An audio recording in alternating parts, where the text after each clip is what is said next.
지난주를 잠깐 복습하면서 오늘 이어서 가길 원합니다. 그런즉 너희가 어떻게 행할 것을 자세히 주의하여. 자, 어떻게 행할지 자세히 주의해. 이건 무슨 말일까요? 생활하는 법입니다. 생활 지침을 얘기하죠.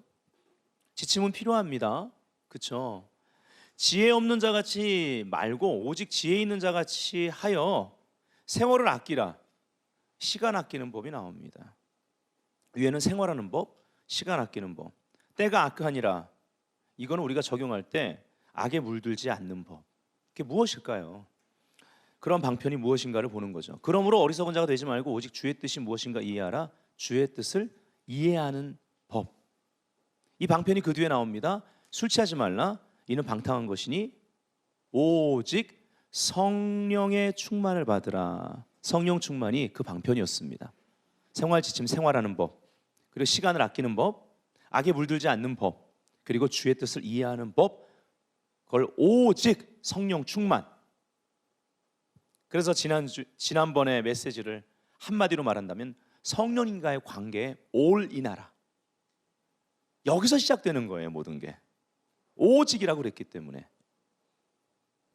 성경은 여기 우리가 지금 읽은 본문에서 성령 충만 받지 않으면 지혜 없는 자라는 것입니다. 어리석은 자라는 것입니다. 시간 낭비하는 자라는 거죠. 심지어 술 취하지 마라. 이는 방탕한 것이기 때문에 방탕하는 자라고 말하고 있습니다. 그리고 이 성령 충만의 결과로 하나님과의 관계를 다루고 있죠. 시와 찬미와 신령한 노래들로 서로 화답하라는 것입니다. 신령한 노래의 단계까지, 즉 하나님과의 깊은 예배의 관계까지 들어갈 수 있는 사람. 너희의 마음으로 주께 노래하며 찬송하며 범사의 우리 주 예수 그리스도 이름으로 항상 아버지께 감사하라. 감사가 모든 문들을 엽니다. 믿으십니까? 그리스도를 경외함으로 피차 복종하라. 그러면서 하나님과의 관계가 성령 충만의 결과로 시와 찬미와 신령한 노래 수준으로 하나님과의 그런 관계 가운데 들어가게 되고, 그 뒤에 보면 우리가 보통 오중사역이라고 하는 리더십의 은사들, 5가지 은사들을 다뤄서 모든 성도가 봉사케 하려 함이라. 이것은 하나님의 일, 우리가 사는 모든 삶, 하는 일들, 모든 것이 바로 하나님의 사역이 되어야 되고 우리는 사역자라고 얘기하는 거예요. 그러면서 부부관계, 주종관계, 부모와 자녀관계, 관계들을 다 다루기 시작하는 것입니다. 이것이 어디서 시작된 거예요? 바로 성령 충만이라는 방편에서 시작된 것입니다. 우리가 받는 많은 상처들은 사랑과의 관계 때문인데, 그럼 우리는 뭘 점검해야 될까요? 아니, 어디로 돌아가야 될까요? 성령님과의 관계로 돌아가야 됩니다. 그게 이 모든 상처를 주는 관계, 우리를 어렵게 하는 관계의 회복, 혹은 그걸 통해 내가 상처받지 않을 수 있는 길이 열린다라는 것입니다. 그래서 성령 충만한 삶은요, 첫 번째 정리해놨죠. 성령 충만한 삶은 성령님의 충만한 다스림을 지속적으로 받는 상태를 말한다. 성령 충만을 받으라 할 때 이 시제를 보면 계속 지속성을 가지는 것을 말하고 있습니다. 두 번째는요, 성령 충만한 삶은 성령님과의 인격적 관계로 말미암는다. 여기까지 우리가 지난번에 살펴봤습니다. 바로 인격 대 인격으로 아는 거예요. 어떤 기능이 아닙니다. 사역을 하기 위해서 받는 어떤 에너지가 아닙니다. 성령의 기름 부으심은 그런 에너지가 아닙니다. 그냥 관계의 열매예요. 더 정확히 말하면 그분이 항상 나와 그러한 친밀한 관계 가운데 있어 그분이 나를 통해 역사하시는 것입니다. 자, 성령의 검 곧 하나님의 말씀을 가지라 이랬습니다. 그러면 성령의 검 곧 하나님의 말씀이라고 했을 때 성령의 검입니다. 말씀이 검이라는데 하나님의 검이래요. 근데 이 말씀, 이걸로 검, 공격무기, 유일한 공격무기가 이거예요. 말씀. 근데 성령의 검입니다. 성령님께 소유돼야 돼요. 성령님이 그 검을 잡아야 됩니다. 이거를 우리가 실질적으로 말하면 이 말씀을 우리가 듣죠. 자, 믿음은 들음은 그리스도의 말씀이다. 너무 중요한 원리입니다. 오늘 우리가 뭘 들었느냐, 뭘 봤느냐, 뭘 들었느냐, 우리에게 무엇이 입력됐느냐가 중요한 거예요. 내게 인풋된 게 아웃풋으로 나갑니다. 여러분의 아웃풋을 살펴보면 내가 무엇이 인풋됐는지를 아는 거예요. 그렇죠? 그래서 들음, 여기서 믿음이 와요. 그러면 이 들음이라는 것은요, 한 번에 될 때도 있지만 대부분 한 번이 아닙니다. 그래서 성경에서 계속 강조하는 것이, 구약을 잘 읽어보세요.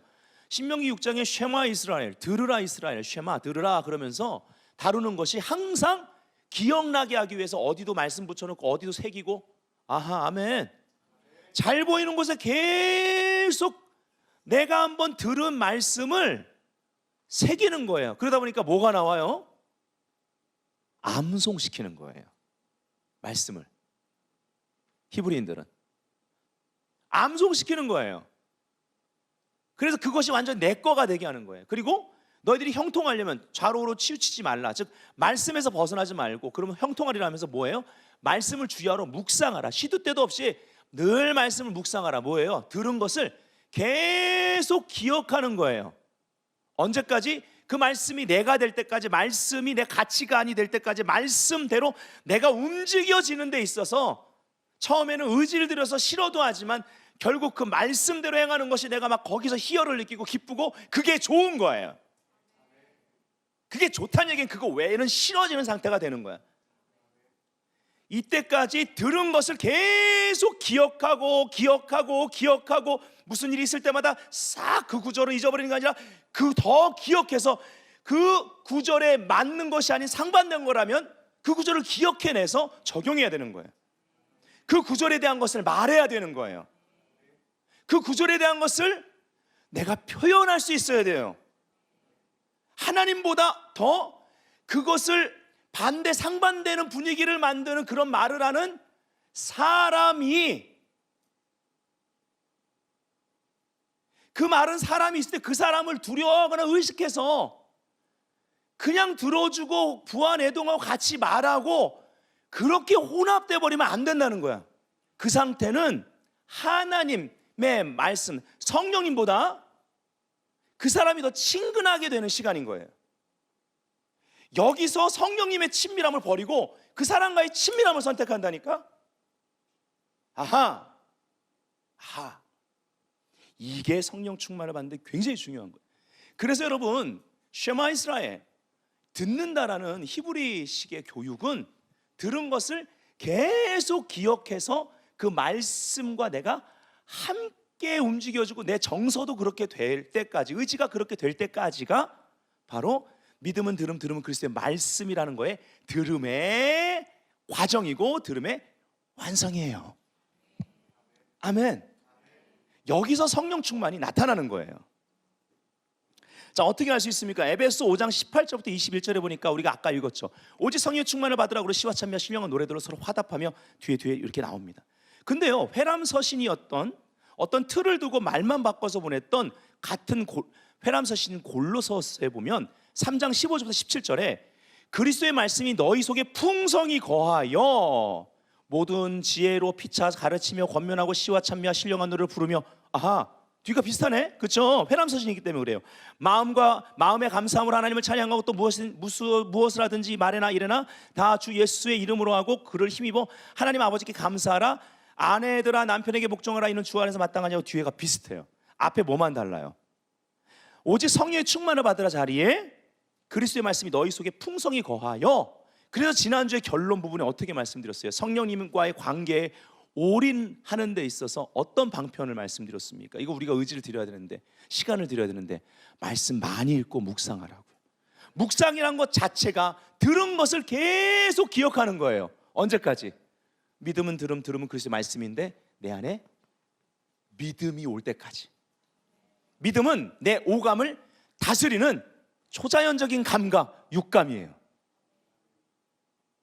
이거 육감이 좋은데 그거 아니고 여섯 번째 감각, 그냥 여섯 번째 감각이라고 말하는 거예요. 예, 초자연적인 감각이에요. 그래서 내 오감을 주장해요. 그게 말씀 따로 내 삶 따로가 아닌 말씀이 나를 주장하는, 말씀이 나와 하나 된 모습이에요. 아멘. 여러분, 괴팍한 성격도 이 말씀이 깨뜨립니다. 사람을 변화시키는 거 이 말씀의 능력이에요. 진짜입니다. 사람 잘 안 변해요. 근데 이 말씀이 그 사람의 내면으로 뚫고 들어가면요, 씨앗이기 때문에 자라요.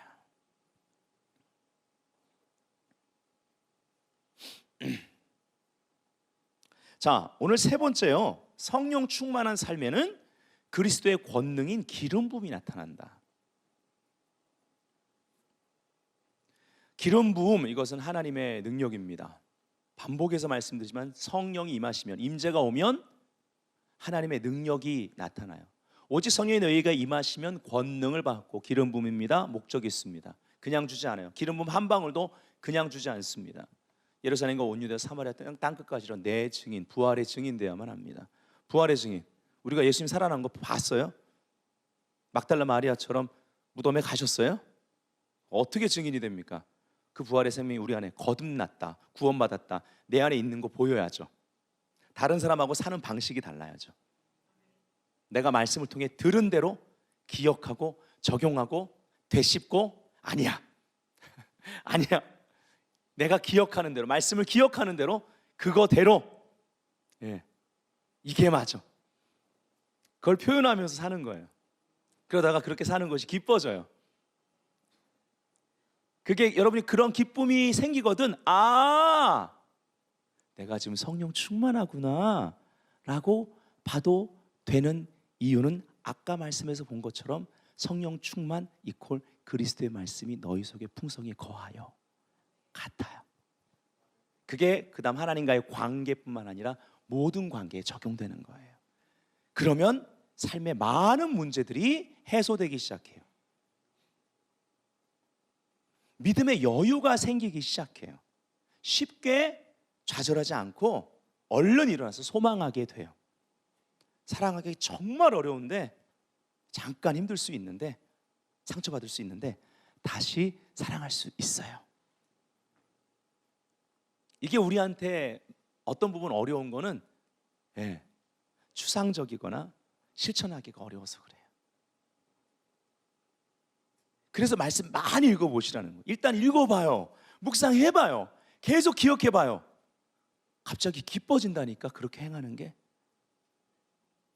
아멘. 여러분, 내가 그것을 기억하고 있는데 반대로 행해. 그때 드는 게 어떤 건 줄 알아요?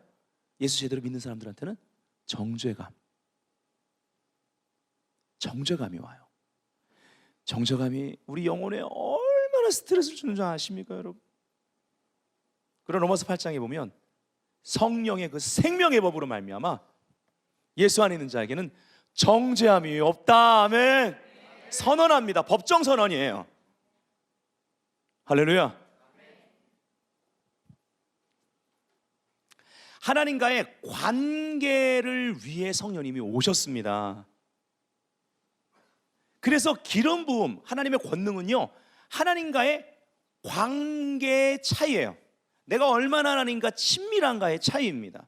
하나님과의 관계의 결과로 오는 게 기름 부음이에요. 그래서 성령 충만이라는 것은 하나님과의 그러한 관계, 즉 성령님과의 인격적 관계를 계속 유지하는 것을 의미합니다. 우리가 작은 것부터 큰 것까지 내 재능을 의지하기보다는, 내 명철을 의지하기보다는 하나님의 능력, 하나님의 은혜, 그 기름 부으심이 없이는, 하나님, 나는 이것을 온전히 해낼 수가 없고 아무것도 할 수가 없습니다. 고백하는 거예요.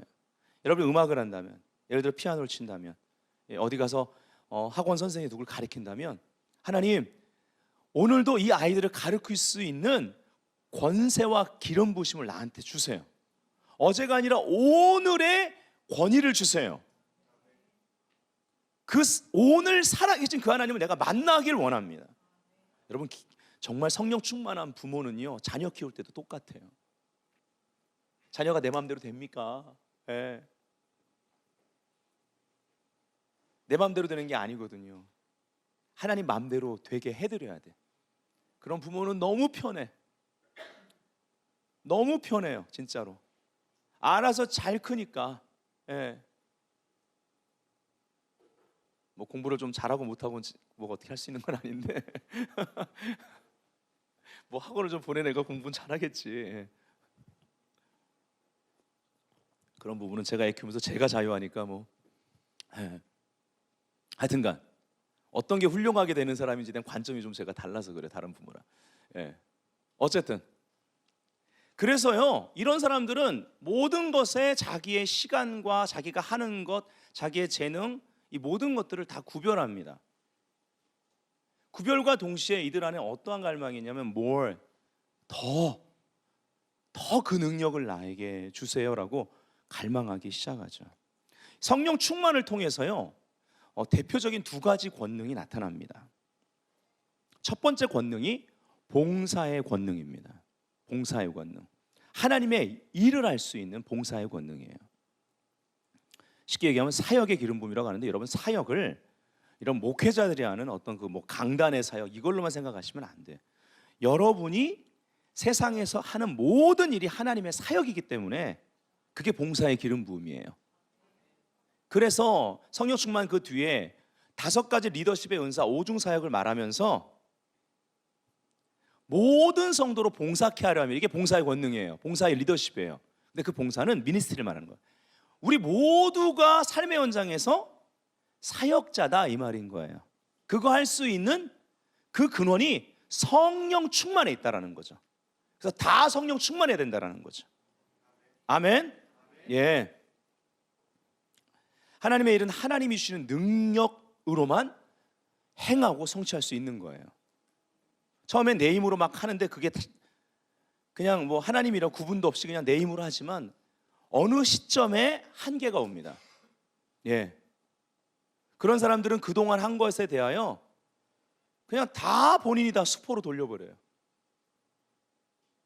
자기가 했기 때문에 그런 거예요. 예. 그리고 하나님 원망하고 교회 원망하는 거예요. 하나님의 사람들 원망하고. 그러나 성령의 기름 부으심, 하나님의 은혜로 한 사람은 그렇게 하지 않습니다. 자기가 한 거에 대한 소유욕도 없어요. 진짜 성령 충만한 사람은. 그거 다 하나님을 위해서 한 거고 하나님께 올려진 건데, 그렇죠? 그러니까 여러분, 이런 봉사의 기름 부음인데 사역의 기름 부음, 실제 저와 같은 이런 어떤 실질적인 영적 사역이나 이런 미니스트리 사역, 그 개념으로 말한다면 그 세계 가운데 세상과 다름없이 자기의 소욕을 가지고 자기 사역의 확장을 가지고 미니스트리 확장 때문에 밥그릇 싸움 얼마나 하는 줄 아세요? 예. 주님이 저 칭찬하는 게 하나가 있어요. 민용아, 넌 밥그릇 싸움 안 해서 좋다. 이렇게 민용아 이렇게 했다는 게 아니고 밥그릇 싸움 뭐 이런 단어 쓰시겠어요, 하나님이? 근데 하나님이 저를 그걸 기뻐하는 것 같아. 하나님이 기뻐하시니까 앞으로도 하고 싶은 생각이 없어요. 예. 해서도 안 돼. 성경적이지가 않아. 원수가 우물 뺏어가면 그거 싸우지 않고 그냥 다른 우물을 파야 되는 거예요. 다른 우물 팔 때 그냥 장소를 딱 정하면 거기 우물이 있는 거야. 아멘. 이게 아브라함의 축복이 이삭의 축복이었어요. 할렐루야. 원수가 그거 좋아 보여서 달려드는 거예요. 그러면 세상적 관점에서 별로 여기보다 안 좋아 보이는 대로 하나님의 인도하심 받아서 가. 근데 그가 가는 곳이 우물이야. 믿으십니까? 할렐루야. 이 성령의 사역은 이렇게 하는 거예요. 예. 근데 여기 보면요, 술 취하지 말라, 이는 방탕한 것이니 오직 성령의 충만을 받으라 그랬거든요. 이 말을 잘 보십시오. 우리가 성령 충만 받지 않고 하나님의 일을 하려 한다면, 즉 기도와 말씀으로 하나님과의 관계를 추구하는 일, 그래서 성령님이 충만하게 역사하는 가운데 하나님의 일을 하려고 하지 않는다면 이는 방탕한 것이라는 거예요. 예를 들어서 자꾸 교사 선생님들 얘기해서 죄송해요. 근데 이 비유가 가장 좋기 때문에, 우리가 하는 세상에서의 모든 것이 하나님의 일이라면 모든 걸 그렇게 해야 돼요. 공부도 그렇고 직장일도 그렇고. 근데 예를 들어 교회 학교 선생님이 아이들을 가르칠 때 그날 공과를 놓고 얼마나 기도하는지 모르겠어. 얼마나 연구하는지 모르겠어. 그냥 아는 스토리니까 그냥 찍찍 써와가지고 거기엔 기름 부음이 없어요. 그 시간을 위한 내 삶 가운데 시간과 내 열정과 그 구별이 돼야 돼요. 그러면 그날 아이들이 듣는 게 달라요. 예. 아이들이요, 놀랍도록 자기 삶의 결과를 가져와. 들은 것을 가지고 적용해서, 선생님 그때 이렇게 했는데 집에서 이런 일이 일어났어요? 그래? 네.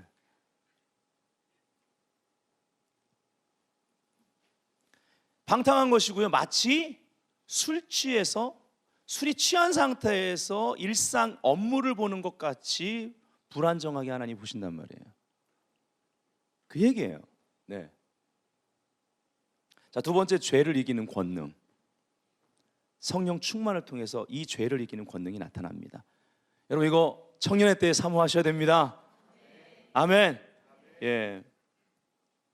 갈라디아서 5장에 보면 성령을 쫓아 행하라 16절에. 그리하면 그 결과로 육체 욕심을 이루지 않는 거예요.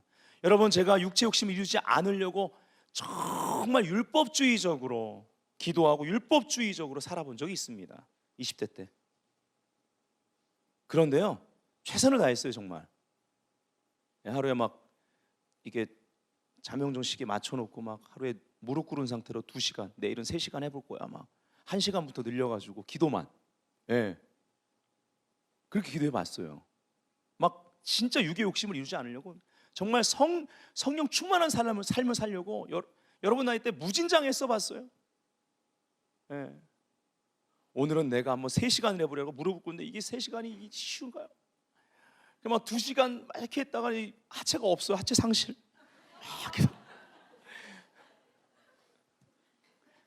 저 평촌에 있는 자그마한 교회 제가 교육전사로 있을 때, 예. 토요일 날 저 집에 안 가고 거기서 그냥 지하에서 자면서, 예, 그때 장의자니까 장의자에 딱 무릎 꿇고 막 하체 상실. 근데 너무 다리가 아프니까 뒤에 1시간을, 예, 그냥 이렇게 양반 다리라고 한 거예요. 그러고 나서는 마음이 찜찜해. 기도를 끝내고 나서 정죄감이 와. 막 이게 좋은 건 아니에요. 그러나 어떤 면에서 하나님이 또 기뻐했을 것 같아. 무진장 애쓰니까 성령 충만하려고. 그러면 뒤에 양반 다리하고 한 1시간은 무효. 다시 무릎 꿇고 1시간을 해. 안 그러면 마음이 불편해. 내일 사역에 하나님이 역사 안 할 것 같아. 이렇게 투쟁하다가 제가 어느 날 성경을 보는데 확 성령의 그러한 조명이 임하면서 성령을 쫓아 행하라. 그리고 그리하면이 결과잖아요. 근데 왜 그게 실천하는데 적용이 안 됐는지 몰라. 육체 욕심을 이루지 않는 게 그 뒤에 가지고 씨름해서 되는 게 아니라는 걸 발견한 거예요. 성령님이 그걸 알려줬어요. 그래서 성령을 쫓아 행하라에 더 초점을 두고 제가 계속 스스로를 성령 안에서 자유케 하는 그러한, 나 자신을 막 올가매고 율법주의적으로 정죄를 주는 일을 계속 버리기 시작해요. 그러면서 제가 성령 안에서 굉장히 자유한 것을 배워나갔습니다. 이 죄를 이기는 권능 그리고 봉사의 권능 두 가지가 한꺼번에 나타난 대표적인 인물이 있는데요, 요셉입니다. 아버지 야곱이 채색 옷을 입혀줍니다. 은총을 상징합니다. 다른 형제들과 구별해서 정말 하나님이 이 아이를 크게 쓸 거라는 걸 야곱이 안 거예요. 근데 그것이 오히려 화근이었습니다. 그래서 형들이요 죽이려고 했습니다. 그러다가 구덩이에 집어넣는데 죽이려다가 그냥 노예상한테 팔자, 우리 손에 피를 묻히지 말자, 그래서 팔아버립니다. 노예가 됩니다. 예. 그리고 보디발 집에서 열심히 일하죠. 하나님이 함께 하셨다고 그러고 그래서 형통했다고 성경 기록합니다. 그는 어디 가나 성실하게 봉사하는 봉사의 기름 부음이 있었습니다. 기름 부음이라는 건 하나님의 능력이잖아요. 성경은 뭐라고 표현해요? 그가 형통했으니 하나님이 함께 하셨기 때문이라고. 하나님 함께 하는 게 뭐예요? 임재가 있는 거잖아요. 그러니까 그가 하는 모든 것이 기름 부음이 있어요. 보디발이 2인자 위치에 세워요. 노예인데 모든 걸 맡깁니다. 그래서 여러분, 기름 부음은요 그 사람의 인격을 다루는 거예요. 성령의 권능을 체험했다, 기사와 표적이 나타났다, 병자를 치유했다, 예언 사역을 한다 그러는데 인격은 변하지 않아. 여러분, 그거는요 방종입니다. 요셉은요 정직했어요. 아멘. 여러분, 인격의 기본이 정직이에요. 정직하지 않는데 인격이 세워져 있다? 그거는 거짓말이에요. 어떤 사람이 정직한지를 보세요. 정직하면 이 사람은 인격의 기본이 되어 있는 사람이에요. 그 열매가 요셉한테는 있었어요. 보디발이 다 맡겼지 않습니까? 근데 딱 하나 맡기지 않은 게 있어요. 뭐예요? 자기 와이프. 그 와이프가 막 유혹합니다. 보디발이 위치가 있었기 때문에 얼마나 이쁜 여자가 어떻겠어요? 유혹할 때 어떻게 유혹했을까요? 예, 긴 치마 입고 유혹했을까요? 짧은 치마에 찢어진 거 입고, 예. 위에는 거의 속옷바람에, 예. 속옷바람에, 예. 거의 보일랑 말랑 다 걸치고, 예. 향수 진하게 뿌리고. 그 당시엔 분명히 이렇게 사람을 유혹할 때 쓰는 향기가 있었을 거예요. 예. 그리고 나선 접근도 뭐 그냥 했겠어요? 예, 분위기 다 맞춰놓고, 예, 다른 하인들 다 나가라고 그러고 모든 조건을 다 맞춘 거예요. 그리고 나서 유혹합니다. 근데 요셉이요, 바로 뿌리치잖아요. 요셉이 바로 뿌리치지 않았으면 걸려 들어갑니다. 유혹은 바로 해야 돼요. 그래서 요셉이 죄를 이기는 권능, 기름 부음이 있었어요. 그래서 그냥 단호하게 끊고 뛰쳐나갑니다. 그래서 옷이 벗겨지잖아요. 예. 요셉은 하여튼 중요한 사건마다 옷이 벗겨져, 아니면 찢겨져. 예. 채색 옷도 찢겨졌고 옷도 벗겨졌어요. 그래서 지하 감옥에 들어갑니다. 요셉은요, 거기서도 성실했어요. 결국은 죄를 이기는 권능과 봉사의 권능 두 가지가 있었던 이 요셉은요, 이 모든 드려짐의 과정, 하나님 앞에 드려진 자로서, 부르심 받은 자, 드려진 자로서 봉헌의 과정을 다, 그 연단의 과정을 통과하고 나서는 총리의 위치에 오릅니다. 여러분 다 아는 스토리예요. 거기서 본격적으로 이 사람이요, 풍년의 시간에, 7년 풍년에 모아놓고 흉년의 때에 빛을 발합니다. 여러분, 리더십은요, 어둠의 시간, 영적 기근의 시간, 그리고 어떠한 영적 전쟁의 시간, 위기의 시간에 그때 빛을 발하는 게 리더예요. 그때를 위해서 준비하는 거예요. 하나님께 드려진 삶인지 아닌지는 위기의 순간에 나와요. 영적 전쟁과 어려운 시간, 핍박의 시간에 그 사람의 리더십이 나와요. 그가 그동안 준비된 것을, 더 정확히 말하면 하나님이 그를 성령 안에서 준비시켰다가 그때 풀어요. 세상에 이 사람이 이런 사람이다라고 보여요. 믿으십니까? 여러분들이 그렇게 준비되는 청년이 돼야 되는 거예요. 이게 성령 충만한 삶이에요. 이러한 봉헌의 과정을 통과해야만 합니다. 드려진 자로서의 삶을 살아야 되는 거예요. 아멘. 자, 어쨌든 간에 그래가지고 흉년 때 이걸 풉니다. 그래서 그의 민족을 살리는 거예요. 거기서 예수 그리스도가 나오는 거잖아요. 아멘. 구속사적인 통로로 얼마나 놀랍게 쓰임 받습니까? 예. 노예상한테 은전 면입에 팔려가잖아요. 형제들이 그 은전 면입 받고, 예수님도 똑같이 가룟 유다가 은전 받고 예수님 팔아버립니다. 요셉의 삶은 예수 그리스도의 모형이에요. 성령 충만한 삶이 무엇인지, 성령 충만을 통해서 봉사의 권능과 하나님의 일을 하고 하나님의 그러한 사역을 하는 자들과, 그리고 죄를 이기는 권능이 무엇인지를 어떻게 나타나는지 우리에게 현저하게 보여주는 사람이라는 것입니다. 아멘. 그래서 그걸 풉니다. 그리고 지난번 권혁순 교수님 왔을 때, 구약과 교수님이시죠, 바로 요셉의 와이프가 제사장 딸이었다고 말하더라고요. 와, 전 그때 충격을 받았어요. 제가 항상 의문점이 있었거든요. 요셉을 볼 때 하나님 이집트에 가서 이집트 여자를 얻었는데, 그 땅에 그 엄청난, 지금도 그러한 이렇게 고대 그 발굴되는 거랑 보면 너무 주술적이잖아요. 주술적이고 우상숭배, 막 귀신의 문화로 가득 찬 곳에서 어떻게 하나님의 음성을 그렇게 선명히 듣고 변질되지 않고 믿음의 사람으로 그렇게 쓰임받을 수 있었을까? 거룩을 지킬 수 있었을까? 저는 진짜 천국에 가면 꼭 요셉한테 물어보고 싶다니까요. 어떻게 그렇게 할 수 있지? 근데 오늘 일단 답은 성령 충만이겠죠. 네, 저는 요셉의 위대함을 여기서 찾습니다. 근데 권혁순 교수님, 구약학 교수님을 통해서 그 와이프가 제사장 딸이었다는 얘기를 듣고는 더 충격을 받은 거예요. 그 제사장이 무슨 제사장인데, 여호와 하나님 섬긴 제사장이 아니에요. 거기 모든 종교, 그 우상을 섬기는 거기를 총괄하는 제사장이에요. 그래서 정치 영역에서는 바로가 그에게 전권을 줬고, 그리고 제사장의 그러한 사위로서 종교 영역에서도 제일 높은 위치에 있었던 사람이에요. 그러니까 사실은 바로보다 더 놀라운 영향력을 끼치는 위치에 있었던 거예요. 근데 그것을 누구의 이름으로? 야훼 하나님의 이름으로 바꿔버린 사람. 와, 여러분, 요셉은요, 그것이 바로 봉사의 권능과 죄를 이기는 권능, 이 두 가지를 분명히 가지고 있었다는 증거요, 그것은 성령 충만했다라는 것을 우리에게 말해준다라는 것입니다.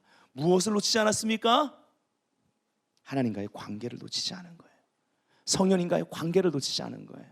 여러분들도 놓쳐서는 안 됩니다. 여러분, 놓치지 마세요. 그거 놓치면 죄의 유혹에 금방 빠져요. 여러분, 그거 놓치면 내가 한다고 하는 일들이 하나님과 상관이 없어요.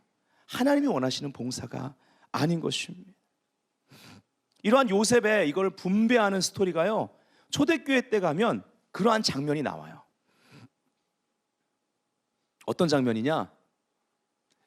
이러한 성령의 권능이 역사하고 복음이 전파되면서 기사와 표적이 일어나고 하나님의 말씀이 맞다는 것을 확증하기 시작하고 하나님의 말씀이 도시마다 흥왕하기 시작하는데요,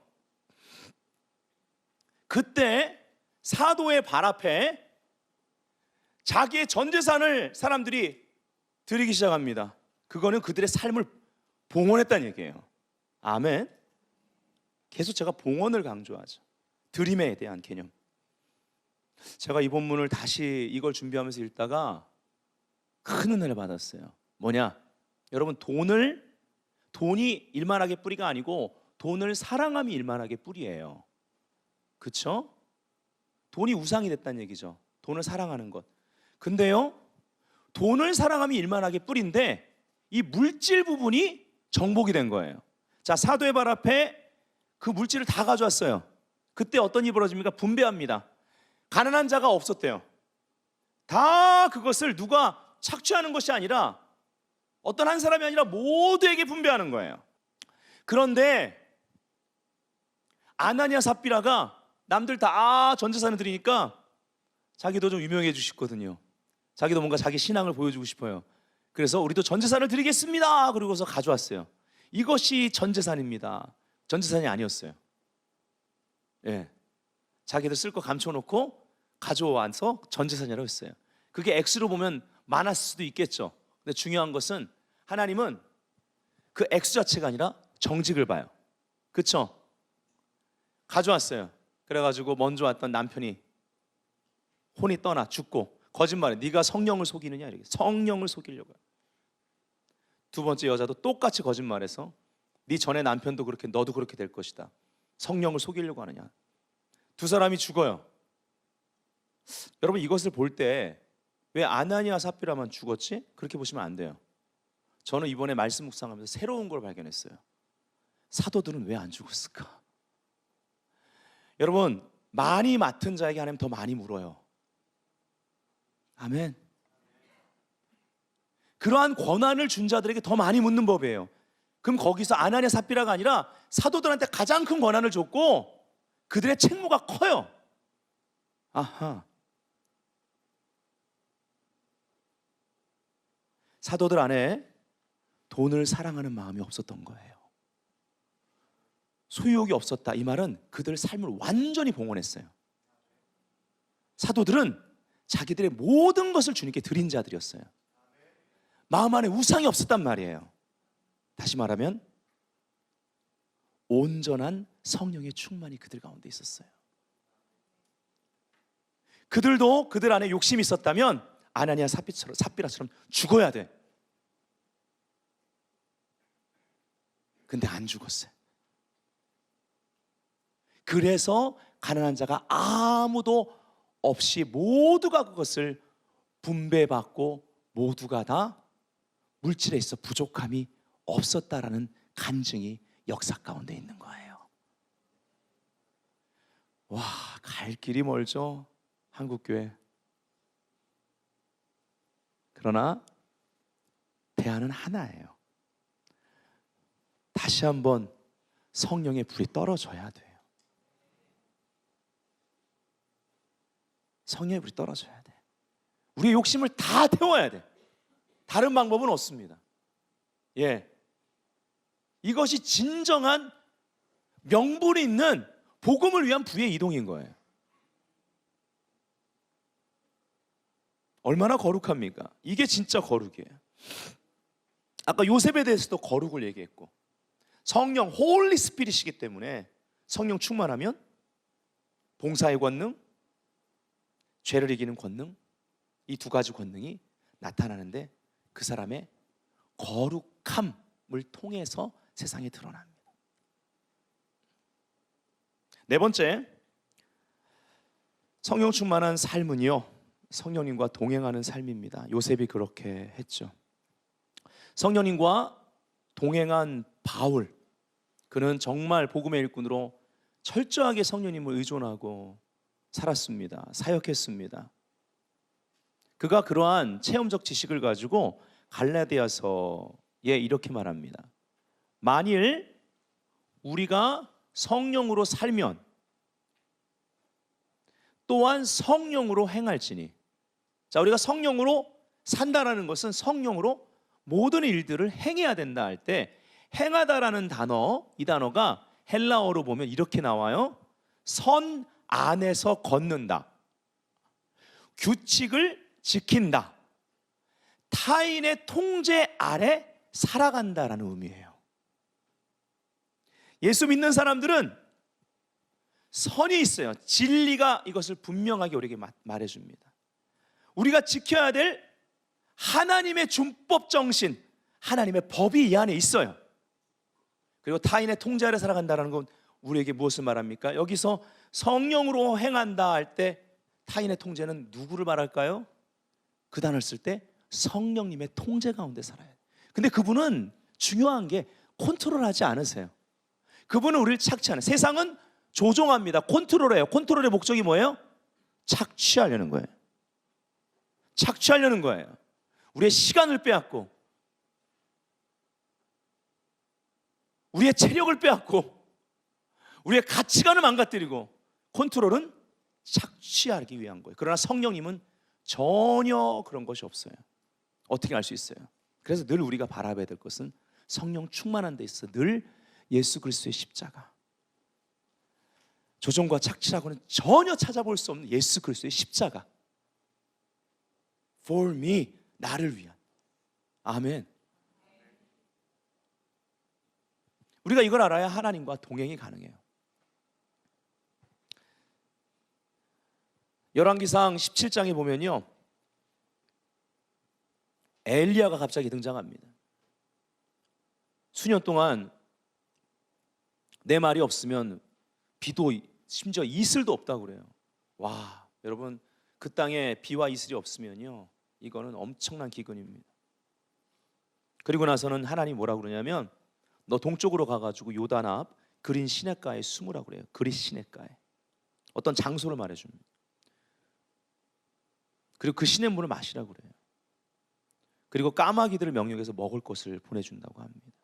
아침에도 떡과 고기를, 저녁에도 떡과 고기를 가져왔습니다. 그리고 시냇물을 마셔요. 다른 땅은 기근에 이제 사람들이 막 죽어나가기 시작합니다. 여러분, 여기서 우리가 알아야 될 것이, 하나님과 동행하는 삶, 갑자기 기근이 올 수 있어요. 갑자기 어떤 문제가 생깁니다. 그런데 하나님의 사람은 하나님이 공급해요. 성령 충만은 정말 좋은 거예요. 우리 아버지가 선하시기 때문에. 성령님은 조종하고 착취하지 않아요. 우리에게 생명을 더하세요. 우리가 성령님과 동행하는 삶은 이렇게 유익한 것입니다. 그리고 나서는 이제 그 시내도 말라버립니다. 그러자 거기서 그냥 또 이제 말라버려요. 또 갑자기 우리 인생 가운데 뭐가 갑자기 말라버려. 또 그때 또 보내십니다. 시돈에 속한 사르밧으로 가서 거기 머물라. 내가 그곳 과부에게, 하필이면 왜 과부야? 아들하고 그 조금 남은 그 밀가루랑 기름 가지고 떡 하나, 한 끼 먹을 떡 하나 간신히 해 먹고 그냥 죽으려고 했던, 이제 이렇게 못 살겠다고 그냥 죽어버리려고 했던 그 집에 보내요. 근데 더 놀라운 것은 그거 나한테 줘. 이렇게 하라고 시키세요. 그렇게 먹고 죽으려고 그러는 과부와 과부 아들한테 가서 그거 나 먼저 대접해라. 나 좀 먹잖아. 배고파? 만들어 와. 하여튼 하나님의 방법은요, 우리가 성령님과 동행한다라는 것은 때론 이렇게 골 때리는 거예요. 아유, 죄송합니다. 하나님 골 때린다고 했어. 우리 청년들한테 맞는 표현을 쓰다 보니까. 예. 그러니까 이 골을 때리지 않으면, 이게 각성이 안 일어나면 못 따라가. 예. 근데 그 결과가 어떻게 됐습니까? 그 집에요, 떡과 기름이 마르질 않아요. 할렐루야. 공급하심. 더 놀라운 건 여기 시돈에 있는 사르밧이라는 곳인데, 시돈이 지금 이런 일이 왜 생겼습니까? 아합 왕이, 예, 여러분 아합이란 단어도, 이 단어가 아하바에서 온 거야. 아하바가 사랑하다는 뜻, 사랑이란 뜻이잖아. 예, 아합 이름은 좋아요. 근데 엉뚱한 걸 사랑해. 하나님이 싫어하는 걸 사랑해서 그렇지. 이방신을 섬기는 이세벨을 자기 아내로 받아들여서 하나님이 아닌 다른 것을 사랑해서 문제가 된 거죠. 예. 어쨌든 그 이세벨 때문에 아닙니까? 그래서 우상이 들어왔고 나라가 그 모양이 된 거예요. 오직 했으면 하나님이 기근을 줬을까요? 그리고 아합하고 이세벨은 이 엘리야를 막 잡으려고 막 지명수배 되려고 자꾸 다니는 거예요. 근데 시돈이 이세벨의 고향이에요. 적의 심장부로 보내요. 적의 심장부에서 하나님이 하나님과 동행하는 사람을 보낸 장소가 가장 가난한 자에게 보내는 거예요. 이게 하나님의 방법이에요. 아멘. 우리 삶 가운데 영적 전쟁의 자리로 보내실 때가 있고, 가장 말도 안 되는 형편으로 보내실 때가 있고, 갑자기 있던 게 확 말라버릴 때가 있어요. 그러나 여러분이 하나님과 동행하는 삶, 성령님과 동행하는 삶을 산다면, 그 선을 지킨다면, 그 규칙 안에서 성령님의 통제 가운데 산다면, 여러분이 가는 자리, 있는 곳이 가장 안전한 곳인 줄 믿습니다. 그 자리가 끊임없이 공급되는 자리입니다. 아멘. 에녹도 하나님과 동행했던 사람으로 나옵니다. 이 종말론적인 삶을 살았던 사람입니다. 창세기 5장 21절부터 24절에 에녹은 65세에 무두셀라를 낳았고, 무두셀라를 낳은 후 300년을 하나님과 동행하며 자녀들을 낳았으며, 그는 365세를 살았더라. 에녹이 하나님과 동행하더니 하나님이 그를 데려가심으로 세상에 있지 아니하더라. 예. 여러분, 전에도 제가 말씀드렸어요. 무두셀라라는 이름은 그가 죽으면 그것이 온다예요. 무두셀라가 이 세상에서 가장 오래 살았던 사람입니다. 969세를 살았어요. 이 하나님의 자비예요. 왜냐하면 무두셀라가 죽던 해에 노아 홍수 사건이 벌어집니다. 노아 가족 빼놓고 다 죽었어요. 예, 종말에 대한 모습이죠. 그래서 노아 가족을 통해 새로 시작하지 않습니까? 무지개 사인을 주면서. 자, 이 에녹이 하나님이 그 이름을 줬을 때 얼마나 두렵고 떨렸을까요? 뭐가 온다는 것이, 얘가 죽으면 어디 놀러 나갔는데 늦게 오면은 막 찾아다녀요. 그리고 무사한 걸 보고 얘 얼른 빨리 가자, 데리고 들어. 그 하나님께 기도해. 하나님, 얘가 죽으면 도대체 뭐가 온다라는 거예요. 그러다가 물로 심판하는 걸 다 알진 못했겠지만 또 모르죠. 하나 확실한 거는 심판에 대한 그러한 예고를 받습니다. 예. 그러니 매일매일 얼마나 하나님을 경외함으로 살았을까요? 얼마나 하나님을 경외하고 하나님과 동행했으면 그 선 안에서 걷고 성령님의 통제 가운데 그 하나님의 법을 준법 정신을 가지고 지켰으면, 봉사하는 기름 부음과 죄를 이기는 권능을 가지고 그가 끝까지 계속 하나님과 동행했으면 하나님이 야, 안 되겠다 그러고 데려가 버렸을까? 예. 하나님이 데려가 버린 사람 딱 2명이에요. 성경에. 에녹과 엘리야. 아까 엘리야의 예를 드린 거예요. 하나님과 동행했던 사람. 이어서 두 번째, 동행하다가 들려 올라간 에녹을 제가 말씀드리는 거예요. 성령 충만이라는 것은 우리의 삶 전체입니다. 들려 올라갔다라는 걸 제가 다른 말로 말씀드릴게요. 인생 전체에 들여진 자로서, 이미 들여진 자로서, 봉헌된 자로서 봉헌의 과정을 다 통과했기 때문에 너 지금 데리고 올라가도 되겠다. 여러분, 성령 충만한 삶 가운데 우리가 이런 갈망이 있어야 돼요. 흠도 없고 점도 없는 그러한 어린 양의 피로 정결한 신부로 우리가 준비된다고 그랬는데, 주님이 재림하실 때 이러한 휴거, 들려 올려짐과 함께, 이런 휴거에 대한 예표잖아요. 에녹은 우리가 정말 혼인잔치에 들어갈 거예요. 우리 안에 어떤 갈망이 있어야 되느냐? 물론 우리가 홀연히 변화된다고 하지만 최대한 근사치까지 에녹같이는 아니랄지라도 정말 그냥 데리고 가고 싶을 정도로, 와, 어쩌면 저렇게 아름다울까? 어쩌면 저렇게 아름답고 순결할까? 주님이 보시는 아름다움은 거루가 아니에요? 그쵸? 어쩌면 저렇게 아름답지? 물론 진짜 그건 아니겠지만 이렇게 생각해 보는 거예요. 아버지, 저 신부를 보세요. 저 빨리 데려오고 싶습니다. 빨리 함께하고 싶어요. 이게 성령 충만한 삶의 수준이에요. 저는 우리 청년들이 그러한 수준, 그러한 차원의 삶을 살았으면 좋겠어요. 제가 여러분 나이 때는 이러한 수준의 성령 충만을 말해주는 목사님이 제 주변에 없었어요.